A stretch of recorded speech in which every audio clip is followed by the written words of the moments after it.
I'm here to kill Mr. Fukushima.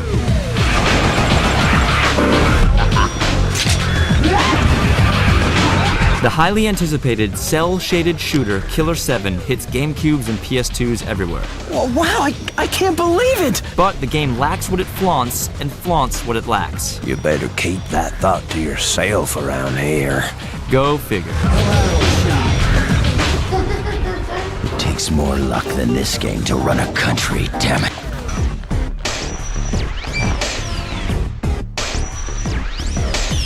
Good night, child.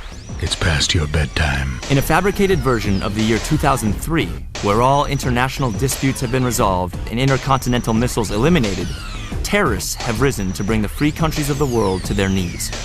The Killer7 is hired by the government to take out this group known as the Heaven Smile. If the story had stayed close to this description, it might have been bearable. You better watch out. These handsome men are tough. Instead, the game runs off on a ton of loose-ended tangents. Everyone you meet has a random, long-winded speech that in most cases has barely anything to do with the story. The game is filled with countless conspiracy theories. Presidential election is in the hands of the Education Ministry. But hardly anything about the core of the game, the Killer7. What sets the story apart is its idea of being an assassin with 7 different personalities. There was a lot of promise with this concept, but the game barely touches upon it. It is never completely explained why these alternate personalities exist, and why you view the world with such a bizarre and visceral style.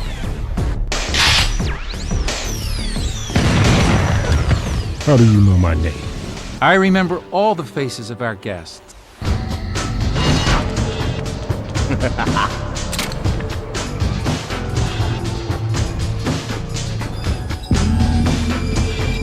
Capcom went out on a limb and made a unique and unusual hybrid of game styles.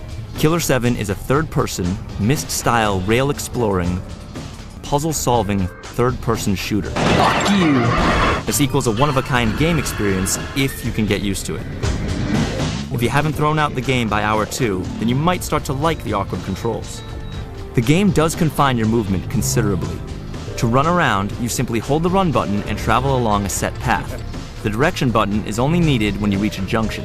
This can get aggravating when 2 options are right next to each other and you have to be extremely precise with the control stick. The first-person shooter mode feels pretty good. Each character has a different gun and a unique way of aiming it. This gives each killer their own personality, and the game does a good job of making sure you use every one of them. Along with weapons, each side of your personality has a few special powers.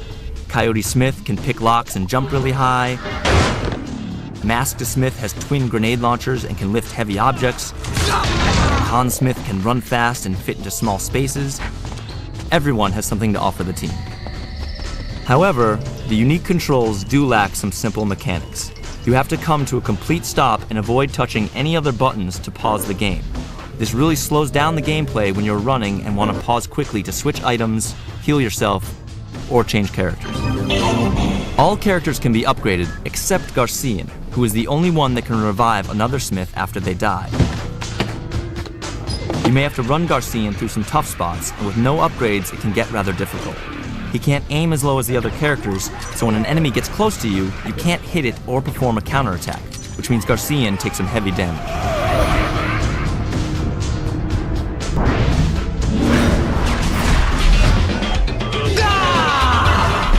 Killer7 hits your screen with a simple but strange art style not common by today's standards.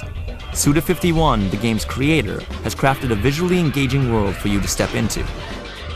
The simplicity of the movement allows for some dynamic camera angles that would be hard to navigate in a typical 3D game.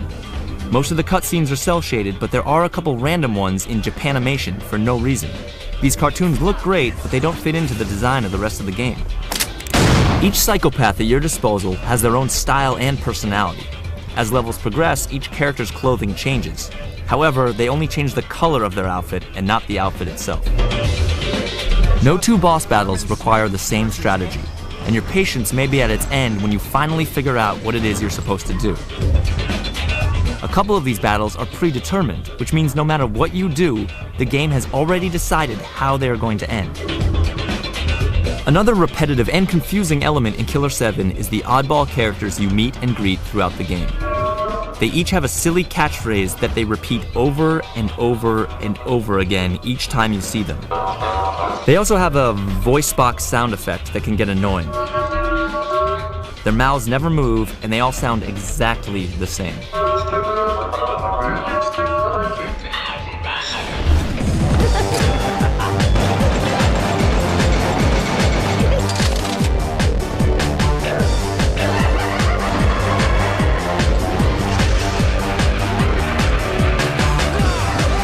At the end of the game, none of this is justified. Killer7 just acts weird to act weird. It's filled with too many half-baked comments on society where it should have focused on one. It seems like a mature video game that's actually trying to say something, but it should have been handled in a more cohesive and thoughtful way. Despite its stylish graphics and unique gameplay, Killer7 is more trouble than it's worth.